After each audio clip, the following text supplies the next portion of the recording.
BA द्वितीय वर्ष के सभी विद्यार्थियों प्रणाम।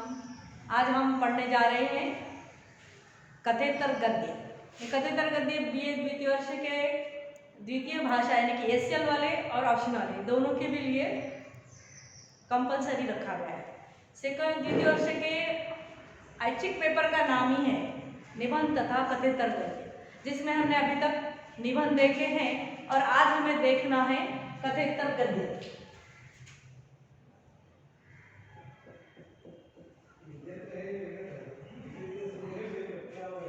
कथेतर गद्य, कथेतर गद्य पढ़ने का हमारा उद्देश्य क्या है? कथेतर इसका उद्देश्य होता है कि साहित्य को पढ़ने के बाद हम इसके स्वरूप को जान पाएंगे या उसके बाद इसके स्वरूप को उसके साथ ही इसके प्रकार, गद्य साहित्य के प्रकार कौन से हैं उससे भी परिचित होना है हमें और उसके स्वरूप को जानना है। यानी कि ये सारे उद्देश्य इसके अंदर आते हैं।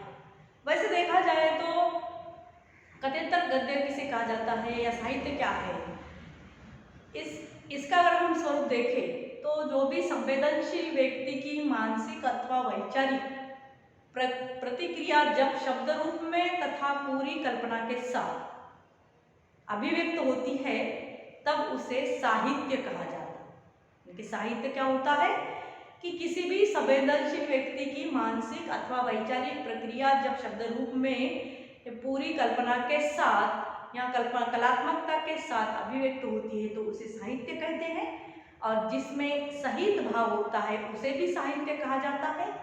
और इसके दो प्रकार हैं, गद्य तथा पद्य।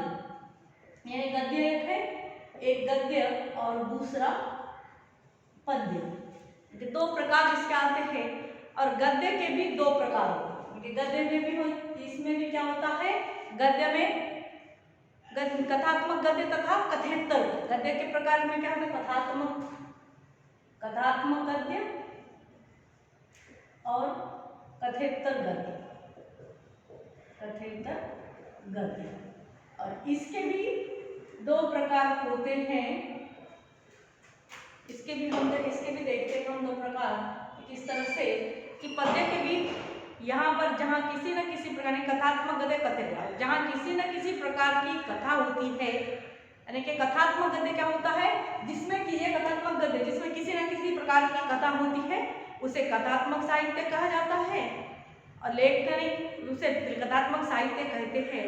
और लेखक जब अपने जीवन में प्राप्त अनुभवों देखी हुई घटनाओं को सुसूत्र रूप में पिरोकर कल्पना के आधार पर एक नई कथा का निर्माण करता है तब कथात्मक साहित्य का जन्म होता है।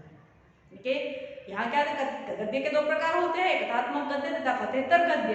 लेकिन जब जहाँ किसी न किसी प्रकार की कथा होती है उसे कथात्मक साहित्य कहा जाता है, और लेखक अपने जीवन में प्राप्त अनुभवों देखी हुई घटनाओं को सुसूत्र रूप में पिरोकर कलात्मकता के माध्यम से उसका आधार लेते हुए एक नई कथा का निर्माण करता है, तब वहाँ पर कथात्मक साहित्य का जन्म होता है। ये कथात्मक साहित्य कौन सा होता है, उपन्यास, कहानी, नाटक, ऐसी कोई ना कोई कथा होती है जिसका आधार कथा होता है। भले ही यथार्थ जीवन हो तो भी उसे कल्पना के माध्यम से बुना जाता है। कि यथार्थ भी हो तो भी उसमें क्या होता है कि उसको कल्पना के माध्यम से भी बुन सकते हैं। और कुछ साहित्य प्रकार ऐसे भी होते हैं जिनमें कथा नहीं होती। के कुछ साहित्य प्रकार इस प्रकार के होते हैं कि जिनमें कथा नहीं होती और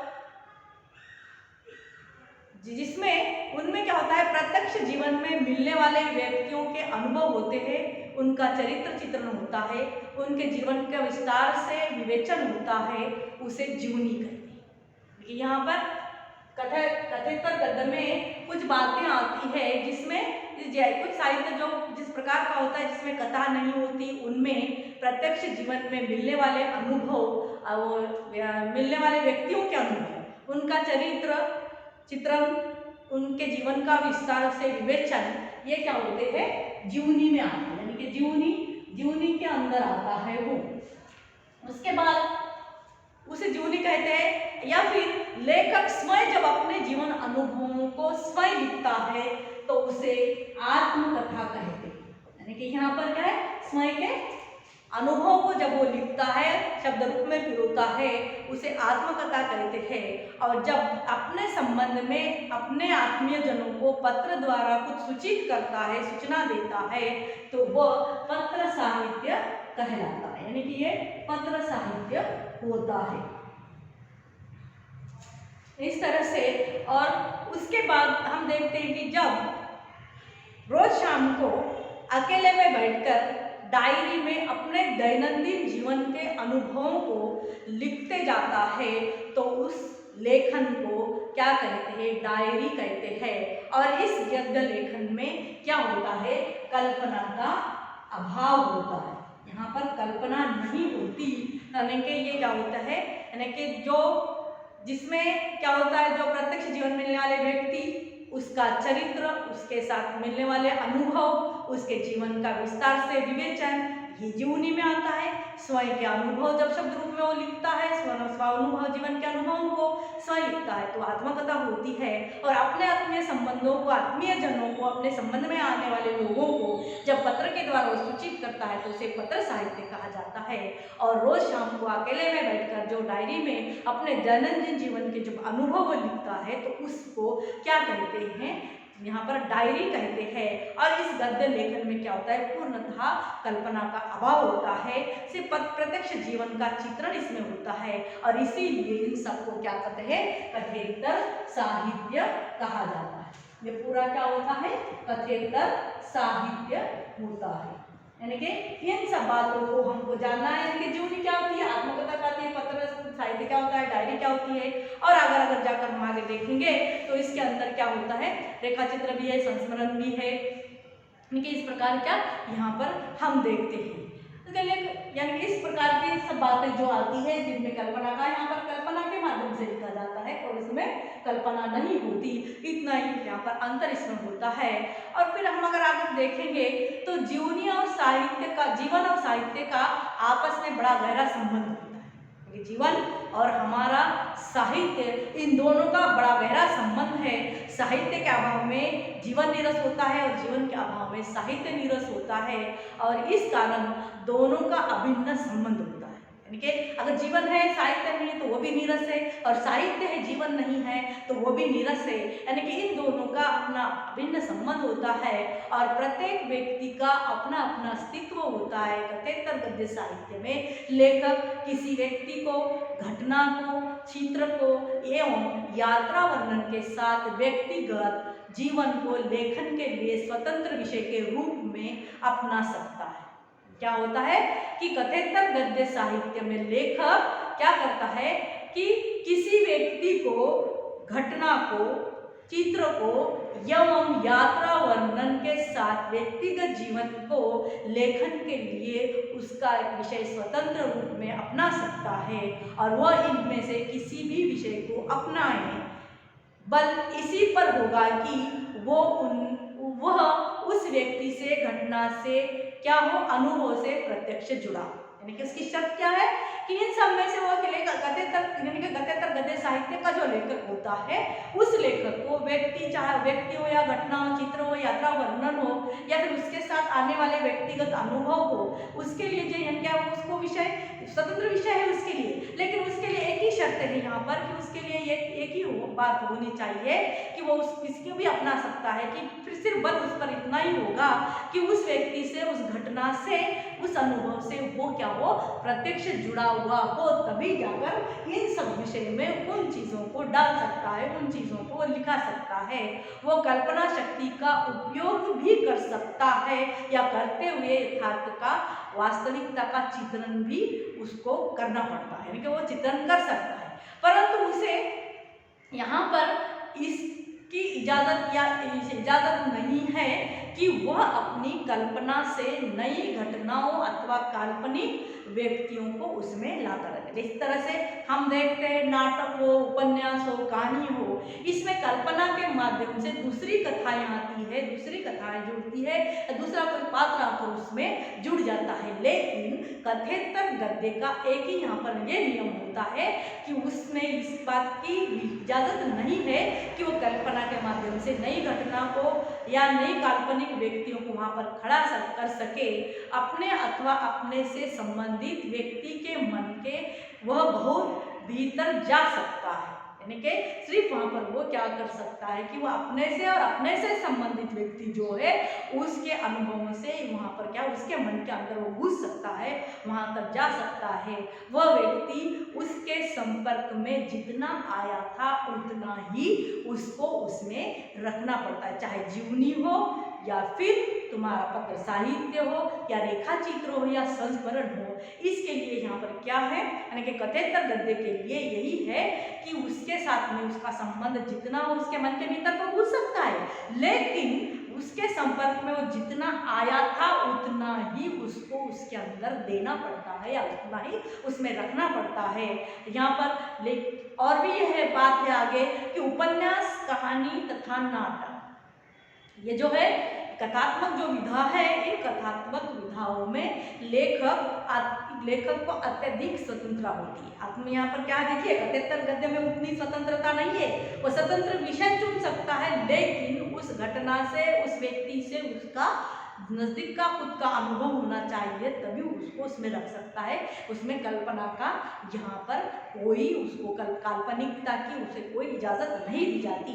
लेकिन उपन्यास, कहानी, नाटक या एकांकी हो, उसके अंदर क्या करता है, इन कथात्मक विधाओं में लेखक को अधिक स्वतंत्रता होने के होती है, परंतु यहाँ उसे कैसा है, इस कथेतर गद्य में उसको उतनी स्वतंत्रता नहीं होती। यहाँ पर वो अपने अनुभव के दायरे के बाहर नहीं जा सकता, यानी कि क्या है, कथेतर गद्य में वो अपने दायरे के बाहर नहीं जा सकता। इस तरह से यहाँ पर हम देखते हैं कि इसका विवरण किस प्रकार का है, कि जीवनी क्या होती है, डायरी क्या होती है, पत्र लेखन क्या होता है। हमें जो पढ़ने के लिए जो पुस्तक रखी गई द्वितीय वर्ष के अंदर, चाहे वो हमारा एसएल हो या ऐच्छिक विषय हो, उसके अंदर हमको ये सब पढ़ना है। आत्मकथा है, डायरी है, पत्र लेखन है, उसके बाद रेखा चित्र है, संस्मरण है, इस तरीके फिर एकांकी, मतलब एकांकी भी उसके अंदर दी गई है। इस तरह से यहाँ पर इसके अंदर होते हैं। अब अगर हम देखेंगे तो कथेतर साहित्य के इसके कुछ तत्व भी होते हैं, यानी कि इनको तत्व भी होते हैं कथात्मक साहित्य की तरह, यानी कि कथात्मक साहित्य के किस तरह से कथा वस्तु है, पात्र है, चरित्र चित्रण है, देश काल वातावरण है, भाषा शैली है, उद्देश्य है, इस प्रकार के उसके अंदर जिस संवाद है, यानी कि इस प्रकार के जिस तरह से कथात्मक साहित्य में उसके तत्व होते हैं, उसी तरह कथेतर गद्य में भी कुछ महत्वपूर्ण यहाँ पर उसके प्रकार या उसके तत्व दिए गए हैं। उनमें से वर्ण विषय, उसमें से एक है कि वर्ण विषय।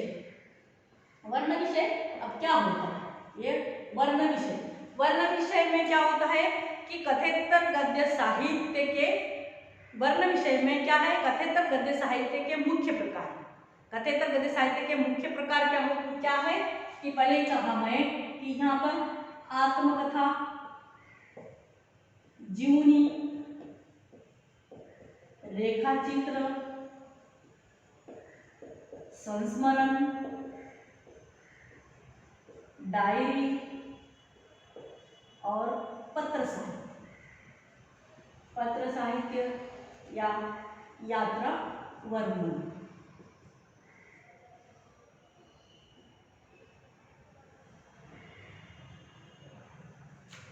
इस तरह के, यानी कि कथेतर गद्य साहित्य के जो प्रकार है वो इस तरह के है कि आत्मकथा, जीवनी, रेखा चित्र, संस्मरण, डायरी, पत्र साहित्य, यात्रा वर्णन आदि। और इनमें से प्रत्येक विधा के अनुसार उसका वर्ण विषय भी क्या होता है, भिन्न होता है, यानी कि इसके अनुसार उसका वर्ण विषय भी अलग है। और वर्ण विषय कैसा होना चाहिए, यथार्थ होना चाहिए, उसमें कल्पना का समावेश नहीं होना चाहिए, उसे आकर्षक बनाकर प्रस्तुत किया जाए, आदि बातें इसके अंतर्गत कही जाती है।